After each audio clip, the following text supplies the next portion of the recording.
Muy buenas noches a todos los seguidores y televidentes de Mi Señal Colombia. Mi nombre es Daniel Maldonado y hoy nuevamente les traigo un nuevo capítulo de nuestro programa llamado Los jóvenes hablan de literatura. Como en los capítulos anteriores estábamos hablando de las vanguardias liberales, hoy nos toca hablar sobre el expresionismo. Antes de empezar, me gustaría introducir con una frase de Edvard Munch y dice así: la forma en que uno ve depende también de un estado emocional de la mente. Esta es la razón por la que un motivo puede ser visto de muchas maneras, y esto es lo que hace que el arte sea tan interesante. Ahora sí, podemos empezar. Me gustaría empezar con el contexto histórico en donde nació el expresionismo. Para eso nos tenemos que remontar hasta 1905, en donde los artistas alemanes tenían dos problemáticas.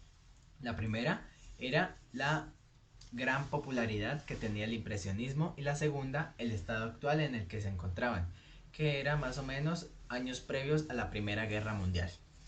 De aquí surgieron dos grupos expresionistas, uno llamado El Puente o Die Brücke, el segundo que era llamado Der Blaue Retier. Ahora sí, la primera pregunta que nos vamos a hacer es: ¿qué es el expresionismo? Hay que definirlo primero, ¿cierto?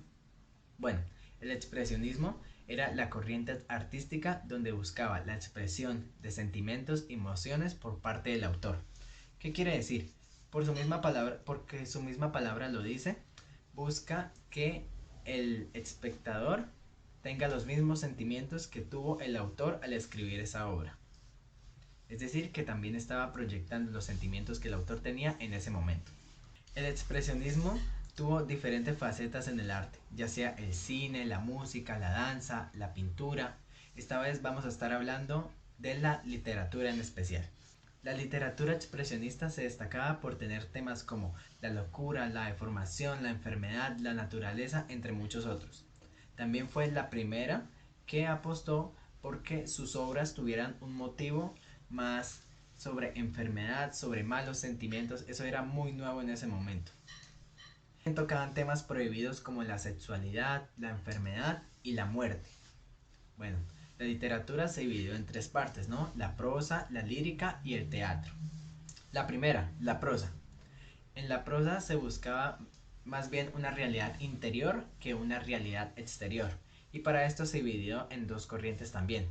La primera, que era una reflexiva y experimental, en donde se encontraban Alfred Doblin y George Heine. Y por último, había un autor diferente a los demás en donde no se podía calificar en ninguna de las dos. Sus obras trataban principalmente sobre la absurdez de la existencia. Este autor se llamaba Franz Kafka. Después, con la lírica. Con la lírica pasó algo muy parecido. También se tocaban temas de lo feo, la deformación y de todos esos. Era muy revolucionario en ese momento, ya que antes se hablaba de la poesía para describir un personaje en específico o describir un paisaje realista. Y por último tenemos el teatro.